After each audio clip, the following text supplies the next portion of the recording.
out. We'll be looking at explaining patterns and trends and data to draw conclusions. And my name is Jennifer Hitchcock. I work at Thomas Jefferson High School for Science and Technology in Alexandria, Virginia. I'm glad to make your acquaintance again here on day 2. So once again, we will start with our big question. Today, we're going to be analyzing voter turnout data so that you can explain how the state and federal government influence the kinds of voters who turn out, as well as the partisan composition of government. You will know you've got it when you can successfully describe a data set on your own. That will be what you'll walk out of here today. Just want to remind you that because we've turned off or disabled comments on YouTube, that if you are looking for links, they are accessible down there in the description. You have to make sure that you are using a private Gmail account in order to access that information. It's as free as I can get it to be, and if you're having any problems, it's probably because there's some kind of user restriction on whatever email you're trying to access with. So, that being said, I want to make sure that we touch back in with our prereqs for today. We're going to be building on things that you learned in 1.3, that's government power and rights, and 1.7, which is going to be federalism. I'm so excited. All right.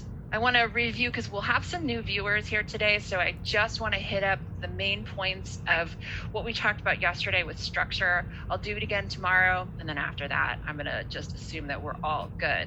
So this is going to run through May 1st. We're going to be roughly covering components of 1, 2, 3, and 5. Unit 4 will be integrated, pulled through the content where it makes sense too. I know that one of the questions that I've seen, anytime you see that blue language, that's kind of me anticipating that you're talking to me. So one of the questions that I anticipate again is, hey, why doesn't this match College Board's announcements about the test structure? And I want to pull this hot off the presses and make sure that I have this for you. The new content today, the topic we're covering, is one that colleges have asked all AP students to study, even if it will not be on the exam. Colleges are supporting AP students this year by allowing this more flexible approach to the exam, where it will focus on a lesser amount of content than in other years. But in turn, they have asked that AP students learn today's material to make this more relevant to your upcoming exam, going to include test prep, just like we did yesterday. And next week or so, after we've covered some of these outstanding topics, I'll be posting a full schedule review for the topics and the remainder of the course so that you can choose what you want to prioritize for review, and thus which classes you will attend. So another way of saying that is this is a prerequisite for a lot of political science classes in college, and if you want to take those courses, this is content that you would have to know walking through the door. So it's actually helping you, number one. Number two, it's also helping you because it's ensuring that colleges give credit for the exam. And as always, you guys will have all kinds of fun stuff as you walk out there in the comments section.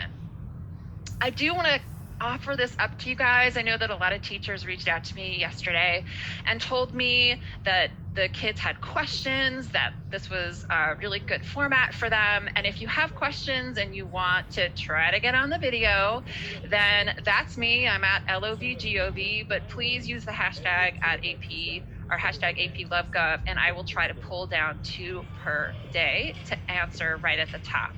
Make sure that they are topical, make sure that they're reviewing what we looked at in the previous video, make sure that you're asking me in your own voice and that you're not including screenshots of things or GIFs or anything like that. It's just a straight up content-based question. And I'll just pull that content-based question and I'll embed it into the deck that you'll be able to listen to.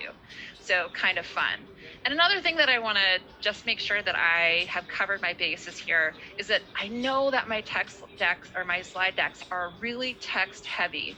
And the reason that I've made that decision is that I want to anticipate the needs and preferences of all viewers, that in order to do that, I want to support viewers who rely on text only, that won't be using the audio. And so the slides are there to help them so that they're taking content out of this as well, just because sometimes closed captioning doesn't capture everything. So that's kind of why. All right, today's warm-up. From last class, we looked at this infographic that was a way for you to kind of pull together or explain a right to vote. and how it's regulated by the state and federal government. That was, if you recall, what we were hoping to gain from last class. Last class, I shared this with you as well, always grounding it back in the Constitution. So here we have the 10th Amendment, we have Article 1, Section 2, we have the 14th Amendment. That's kind of where we look to see where state and federal governments get their abilities or the power to regulate voting qualifications. So if we use or we access that previous knowledge, then we'll go right into this lovely little infographic, and it should help us ground some of that content. But anytime that you're asked to use some kind of stimulus, a very good pro tip is that you have to show that you're interacting with that stimulus. So make sure that you pull content that's explicitly in there, whether it's a political cartoon, you'd want to say, based on this political cartoon, I see this image is doing this, and it leads me to believe this. Why? Because you can't have that as a personal conversation between two people. If you and I were talking, because we're such good friends, you might say, oh, well, look over here. This is where I'm kind of pulling some of these assumptions that I'm making. But when you're testing, we're not talking. You're having a one-sided conversation on paper. So you want to make sure that you who's writing the response do all the heavy lifting for the reader. They should have no questions. They should be able to see exactly where you're pulling that information from. And so from here, even though it's very much so mirroring what we talked about yesterday, we can see that they reference 3 different components of how there are limitations or bars on state abridging of voting rights, and that's age, race, and sex. And so we would want to pull that information back through, right? We want to make a reference to the states reserving that right. We're using that similar language, and we're also incorporating the content knowledge that we know. We want to marry them together. And then we also want to make sure we do the same thing here. When I say that we're having the suffrage amendment like bans on race, sex, and age above the age of 18, that's a reference back to whatever it is that was presented to show that you know how to interface with whatever that stimulus might be. So this kind of brings us to our discussion today, which is voter turnout. And we really want to think about what level of government is most responsible for the election process. So stop and think, get about 10 seconds. Most responsible, that tells me that this could go either way. Maybe there's a better answer here, a best answer. Did you get it? All right, so the answer we're looking here for most responsible is the state. Remember, we talked about the 10th Amendment yesterday. And so when we take a look at the structure of federalism and how we have delegated or surrendered powers over to different levels of government so that we can do all the cool things that we do on a daily basis, we will see here that down here in the second to last thing, that electoral and voting laws are one of the things that we have delegated, handed over to states to make determinations on. Now, that's the most responsible, which tells us that there is a little bit of a caveat on that. And so let's go into the Constitution. Let's go into the Constitution and find that caveat. Here it is. It's a time, place, manner clause in Article 1, Section 4. So here they're telling us the time, place, manners for holding elections for senators and reps shall be prescribed in each state by the legislature thereof, but the Congress may at any time by law or make or alter such regulations except as to the place of choosing of senators. So they are saying that the majority of authority is left to the states because they show up first. However, it's kind of like they're reserving the right to, from time to time, get involved in these really kind of procedural, process-oriented components of elections. In terms of what times they'll be had, and we do have a federal law that states the first Tuesday after the first Monday of any given November is, the day in which we'll have an election. That's by federal law. Places, we see that the federal government gets involved in deciding where precincts might be located to facilitate access for all citizens. Manner, kind of, we think about redistricting here when we're thinking about manner. And so those are all really great ways for us to ground ourselves into kind of who does what. So now what I want you to do, I'm going to give you a minute to think about this. And I want you to like kind of on a piece of paper right next to you, I want you to just generate a list. Maybe think of like things that would increase and 4 things that would decrease the likelihood that someone would vote. So I'm going to time this on my watch. I wish I had music for you guys. I don't. I can't sing. Ready, go.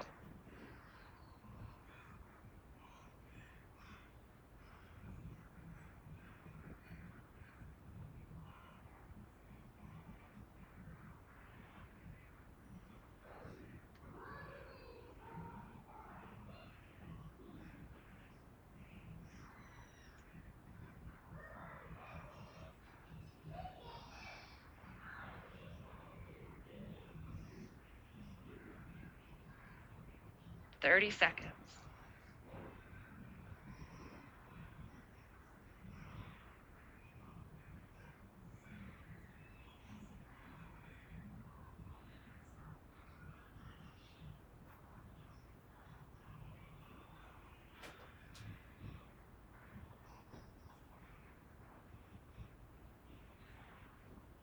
Five seconds. All right, friends, that felt like a lifetime. Remember, it's live, and I'm like, oh, it's so awkward. Okay, so maybe, I'm going to show you a screen, and you're going to go from nothing to like, oh my God. But I try to anticipate every answer that you might have. Things that may increase the likelihood that someone would vote, things that might decrease. And they run the gamut. They're factors, right? So if I lump these into different categories, and again, this isn't really going to go anywhere, but I'm going to start categorizing. Maybe there's some here that has to do with kind of like physical features of yourself or choices that you have that sometimes you don't have a choice over, sometimes you do, right? And sometimes it has to do with the association between these features and kind of cultural expectations, cultural realities, so on and so forth. So we know that if we look at increasing age, we look at increasing income, we look at increasing education, the fact that one might be female or white, those all tend to have a higher likelihood of people actually making a determination that they are going to vote. Certainly things that have to do with lifestyle, like stable job hours, having a good health, having access to transportation, to a photo ID, and then having a non-felon status, those are all things that also increase. And statistically, so I want to caveat it and say this is based on statistics, right? We're going to make generalizations based on statistical information. I'm going to tell you where I get that from in just a minute, right?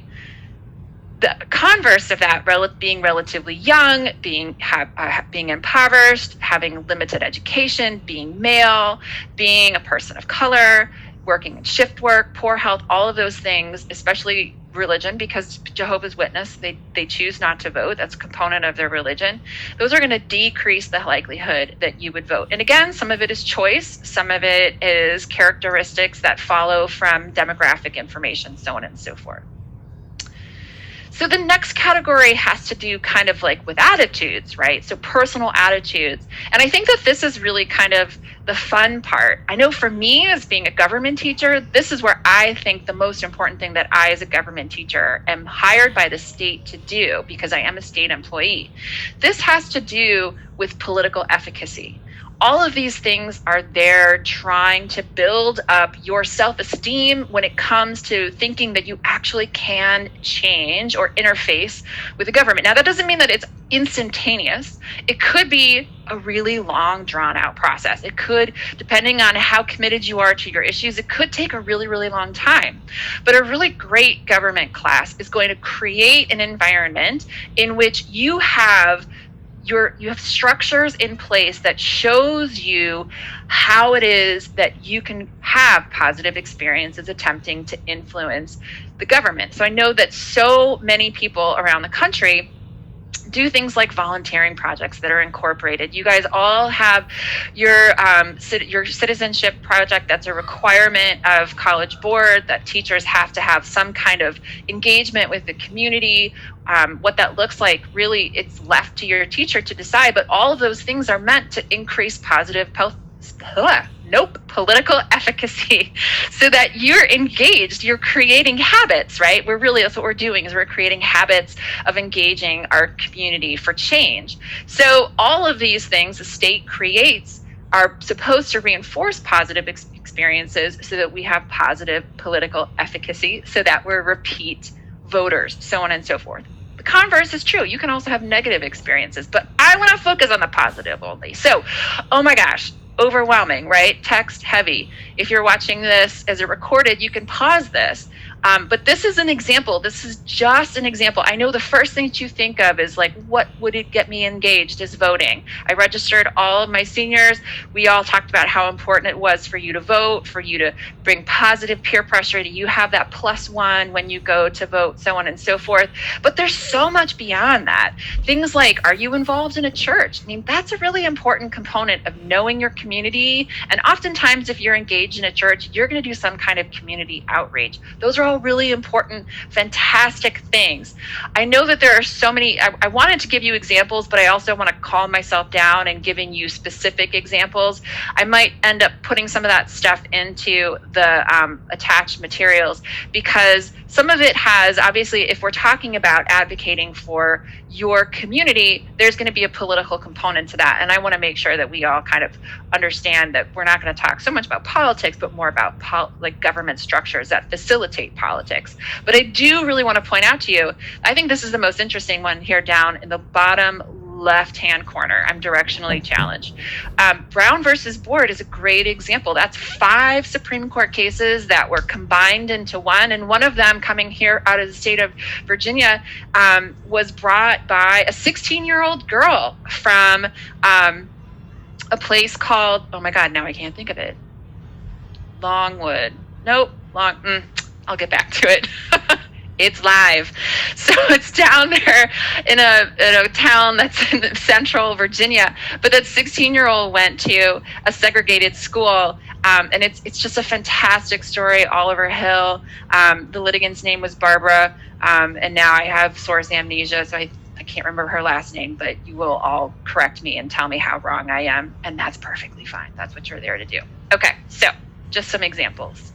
Why is this a good thing? Well, all of this helps us increase our trust in government. And as you guys can see over the breadth of American history, since we really started measuring trust in government, it's decreased. And we could find some associations between decreasing trust in government and things like prolonged wars, like the Vietnam War, like the war in Afghanistan. Political scandals, of course, the first person that we think of is Nixon, right? And Nixon definitely was embroiled in much political scandal, and that causes people to have a decreasing trust in government. And then surprisingly, the advocacy by certain groups who don't have the same amount of access to political power through the civil rights movement has also caused, there's an association between those movements for expanding civil rights and decreasing trust in government. We'll talk more about that in a little bit. Couple weeks. All right, but we see that there are some upticks when we get to things like national emergencies. We like to call them rally around the flag, because people feel as though they're being threatened by some outside force, and generally speaking, it's pretty predictable. Anytime there's some kind of national emergency, we will see an uptick in trust. Okay, so back to this. Our final component, and this is going to bring us right into our need to knows for today, is that the states obviously have a huge role in increasing the likelihood or decreasing the likelihood that one would vote. It's not like they don't know about it. All right, and we're going to talk about that in a minute, but I remember I told you that I would tell you where I get all this information from. All of this comes from, in part, the U.S. Census Bureau does a current population survey that's done frequently, in which they're constantly updating and tracking this kind of information. We get official results from states anytime there's a national election. Those are all things that you can go to. If you go check out the Federal Election Commission, they'll have that information. And then exit polls, and then the effects of policies. This is the fun part. I'm a political scientist. I love political science research.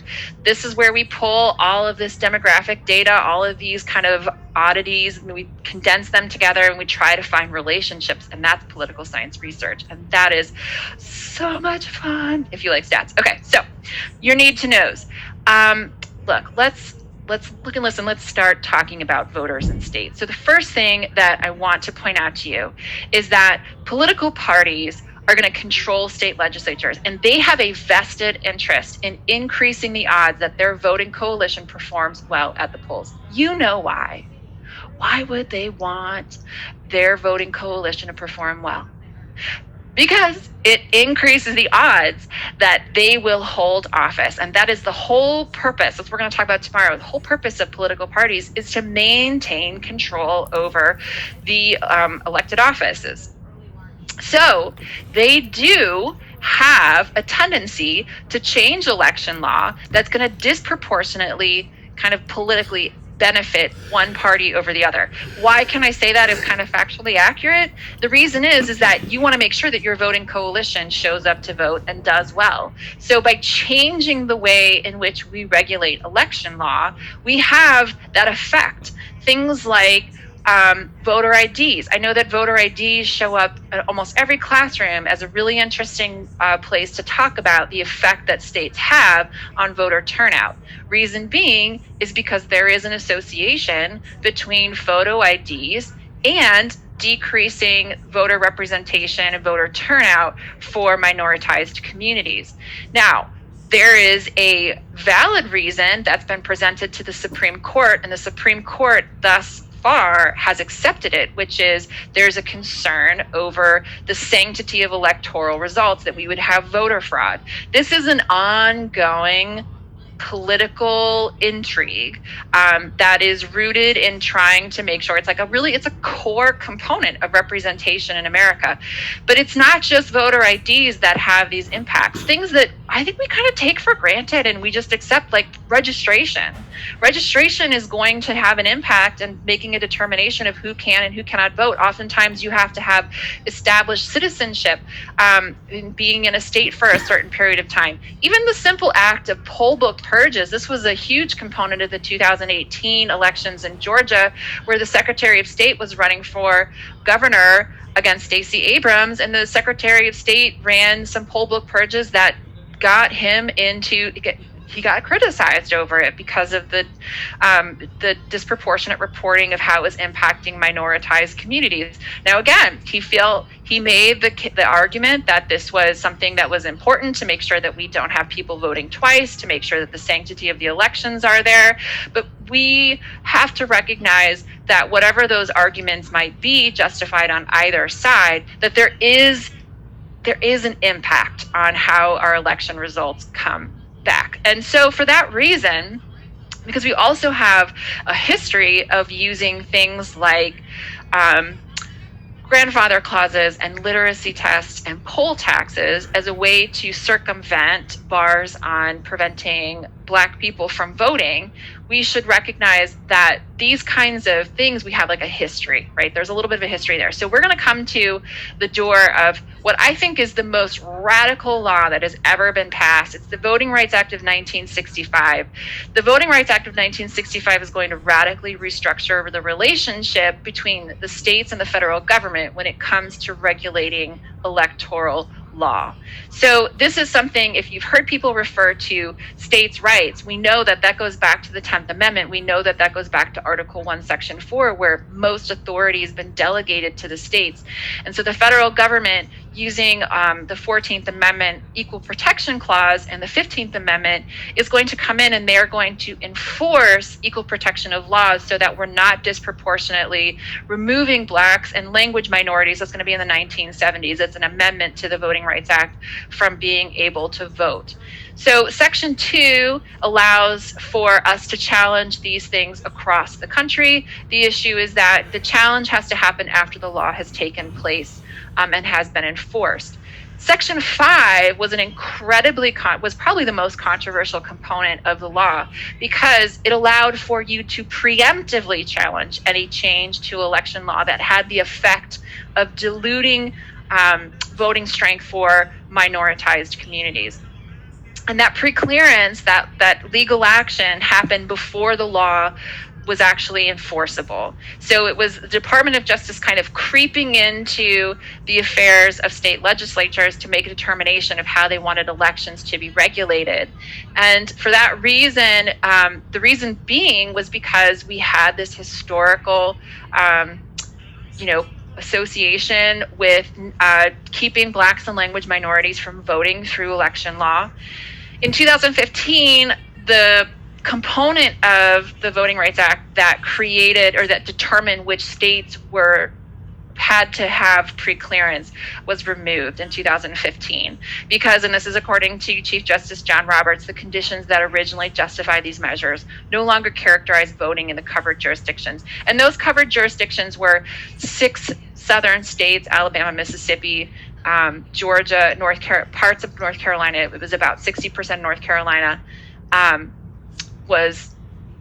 60% was not covered, I believe, but 40% was. I'll have to check on that number. Virginia, and I know I'm missing a couple states. And then there's a kind of like little portions or little pockets around the country that also had to bail in under VRA clearance. So that was removed. We also have 2 other laws. The first one you may have heard called Motor Voter Registration Act, or the National Voter Registration Act of 1993. We call it Motor Voter because the whole point of the act was to increase access to registration. So it allowed for the registration of individuals at the Department of Motor Vehicles. It allowed for mail-in registration, and it allowed for state agencies to provide those services as well. The other one is the Help America Vote Act, which did a lot of stuff, one of which was investing in modern election equipment after the election of 2000, which was a debacle. I'm sure that you've heard about what happened with Bush v. Gore and all of those different things. But the one component of this that sometimes gets left off was that for the first time, it's going to require positive identification for new voters at registration. And that is going to be the opening of the door into voter ID laws, which are determined by states. So is there a pattern? Absolutely, you betcha. First of all, we know that there is a ceiling on federal limits to state regulatory powers. Below that, states generally kind of follow this thing. The more regulation of voter rights that you have, there is a proportional increase in Republican voters.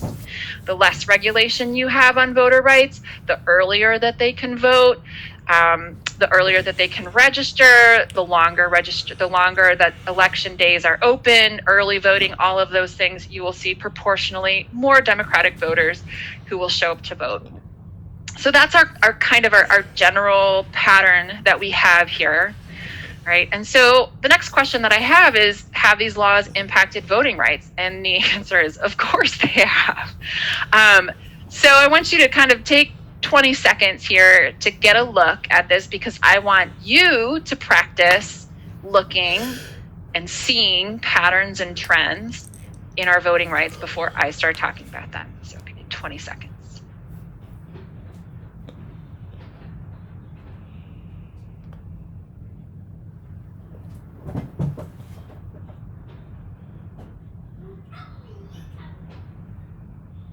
Five seconds, friends. All right, you ready? Of course you are. You're ready. All right, so what's our pattern here? Oh, just kidding. Oh, well, we'll come back to it. I do want to say that these patterns, they go beyond race and nationality.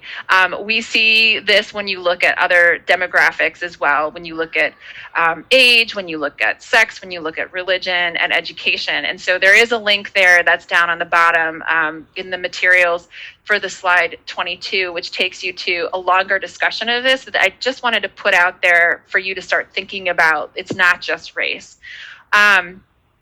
But, we should make some inferences in terms of, so we've established that, there is a relationship between the voting laws and who does better politically. But we should also recognize that there's going to be a subsequent relationship between race and which party they support. And I wanted to make sure I connected that for you. And really here what you see in particular is that the Black community, more so than any other racial demographic, is very much so kind of in support of the Democratic Party. They are far more liberal. You see the next most polarized racial demographic is the Hispanic community or the Latinx community. But that isn't as predictable because there's some issues with like nationality and when people immigrated and all other religion gets involved in this, like cultural issues. It's just all over the map. And then the final one is that you don't see as much polarization reliably in the white community, but you might start to see some of that breakdown when you talk about age, region, people live in, sex, so on and so forth. However, we can say that the white population trends more conservative and has been trending in that direction in the past 10 years. So when we layer that ethno-nationality over the relative proportion of total voters, you're going to see here that, remember how I told you that the more, that parties are keenly aware of the fact that they have to kind of turn up the voter turnout for their coalition.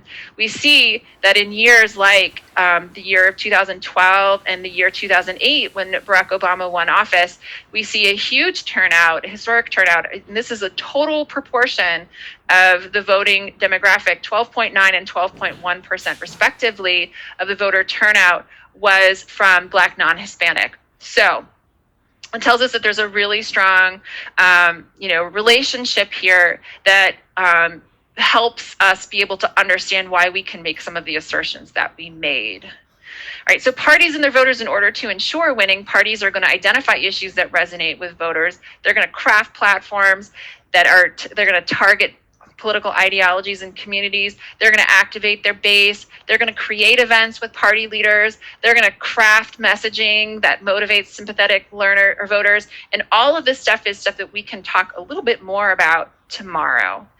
But in a nutshell, if we look at this, voting and elections are political processes with specific political gains and specific political losses for political parties. So what does that mean? What do we deduce from this? Is that the whole affair is inherently political, right? So that's where we're going to come back to this lovely image this is from the Census Bureau. So I asked you to take a look at that and ponder that for a minute.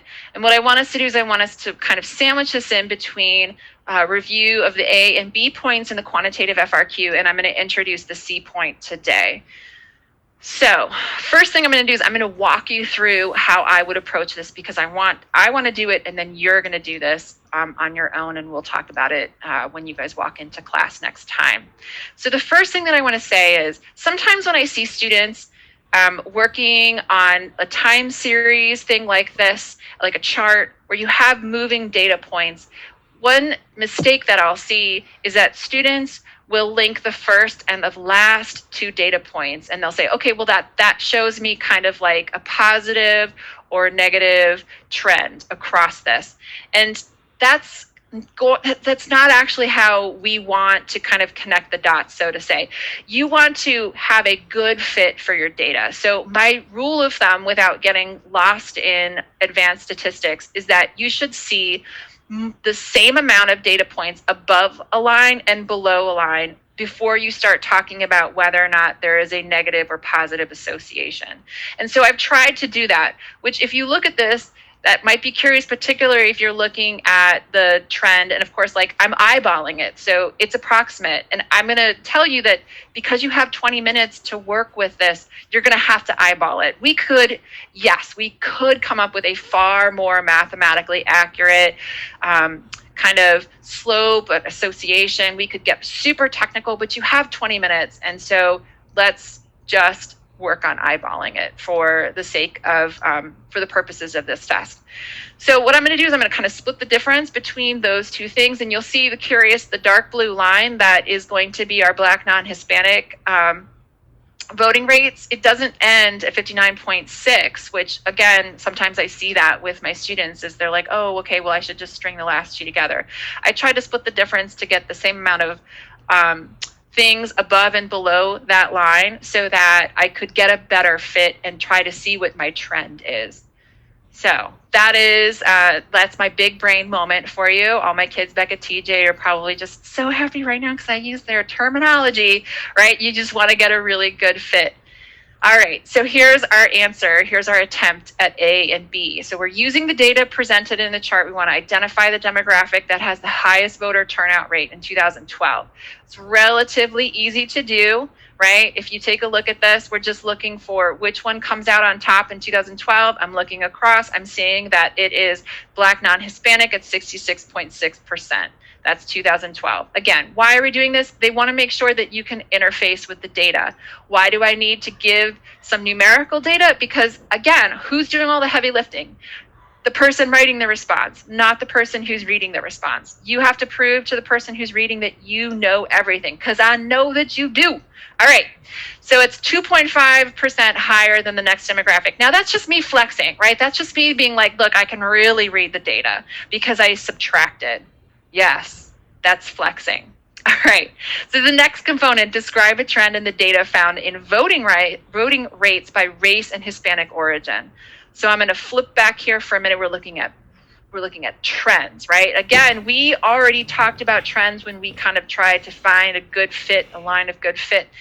And so our trend is going to be that Black voters are generally trending towards increasing voting rates when compared to white and other race non-Hispanic. I want to make sure that I'm using the terminology that shows up in the key. Don't get creative. You want to make sure that you are showing that you know how to interface with that content, that you can figure out what all of those lines represent. And because these are US Census Bureau pieces of information, they are going to really slow down and they're going to break apart different demographics, not only based on race, but also based on ethnicity. So voting rates for Black voters increased 5.6% over the period and at times eclipsed other groups, right? Again, I'm showing that I know how to do that. There's just some very light like adding and subtracting so that I can show that I'm interfacing with that data. And then the Hispanic voting rates increased 1.6%. But that's at least 10 to 15% below voting rates. I mean, it's an approximation. So again, 20 minutes doesn't give you a ton of time to have, the most technical answers. So you want to just run some approximations, but definitely get that numerical data on there to show that you know. All right, so then the next part, which is C, we have to draw a conclusion for that trend. So what does that mean? And this is what I want you to kind of put your eyeballs on and really think about. When we're drawing conclusions, we're using a skill that requires us to consider what's logically implied by the data. So there should be some kind of connection that we can back based on our knowledge of the content. And we should try to make a broad, limited generalization that's rooted in the data set. Don't read into things that aren't there. Right? Sometimes I see responses where kids are making assumptions about other components of data or they're reading a data set. You have to recognize that every data set has limitations. And when you're looking at one data set, you have to identify what is being said and what is not being said. We practiced that last time before you start to make logical deductions or conclusions. And those, you have to make sure that there's a logical connection, right? That would be something you could kind of like see the domino falling over and hitting whatever that idea is. So let's practice this, right? So the first thing I want to do is I want to connect to trends or concepts that occurred over the same time period. So what was happening between 1980 and 2016? We just talked about this. Think about it. What might have an association or relationship from 1980 to 2016 that would lead the Black population to increase over that time period? Did you get it? I think it's the Voting Rights Act, right? That should make sense because as we see more enforcement of the Voting Rights Act, as we see more intrusion by the federal government, we're going to see that more and more Black members of the Black community will end up going ahead and registering to vote over that time period, or at least we hope, right? So that's our answer. Based on the data, it's logical to conclude, right? Why would I not say something like, let me go back and show you maybe an illogical thing. Why would I not say something like the Motor Voter Act of 1993? Because that falls within this time period. And my answer would be, it might, but I'm looking at this time period and I know that there's something out there that's far more impactful that gets to changing laws as opposed to just where do you go to register to vote? And I'm not saying that that doesn't assist, but the VRA fits better with this trend than just increasing voter registration rates. In particular, if we look at that, we see that there was a decrease from 1992 to 1996. So that kind of feels maybe something else was going on that we couldn't tie back to the motor voter. So we can tie to VRA. Voting rates in the Black community largely increased between 1980 at the same time federal government enforced the Voting Rights Act of 1965. Okay, so let's do a check for understanding. We're rounding the bases. It's your favorite time of the day, right? So citizens who believe that their votes will have no effect on the outcome of an election have, think about it, high level of trust in elected officials, high level of political participation, high levels of interest, a low level of political efficacy. Which one is it? Which one is it? Did you get it? Of course you did. Low levels of political efficacy. Next question. The main intent of the motor voter law is to increase voter registration, increase voter turnout by providing transportation to polls for people without cars. What is a poll? Remember, a poll is a polling place, a place where you would go. We're not actually talking about like a physical poll in the middle of a field somewhere. We're talking about a polling place or a precinct, right, for people without cars. Increase the rate at which incumbents, those are people who hold elections, and we could look at context clues to help us if we were struggling with that, re-elected, right, context clues, and then preventing states from using literacy requirements for voting. Think about it. Did you get it? I hope so. A, right, increasing voter registration. So let's circle back around to our first slide. Today we were supposed to analyze voter turnout data. Did we do that? I think so. And explain how the state and federal government influences the kinds of voters who turn out, as well as the partisan composition of the government. And you'll know you got it when you can successfully explain a data set on your own. So now you just need a data set. And that's what I'm leaving you. There is a link to this image that is on the comment section. This also is from our friends at the U.S. Census Bureau. Make sure you do that. It's due in April. That's really important. It helps make decisions on funding for all kinds of things, as well as redistricting that's happening next year. So we have this image here, and my question for you is you want to use the data presented in the chart to identify an age group that generally increased in voting between 2012 and 2016, describe a similar pattern in the data between race and Hispanic origin, and draw a conclusion to explain why that pattern exists between race and Hispanic origin.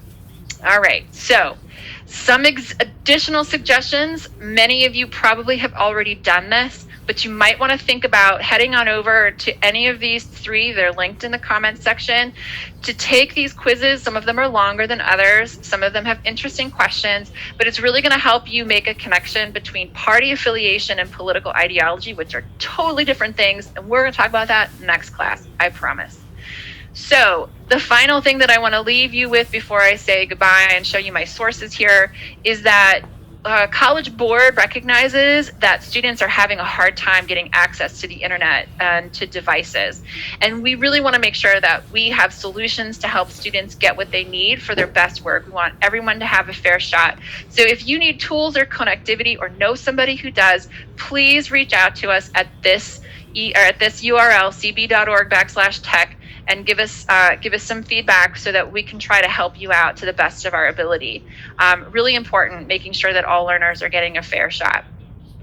All right, and so that's it. Remember, if you have questions, #APLoveGov. Thanks for watching. I hope we'll see you guys again tomorrow when we talk about parties and political ideology.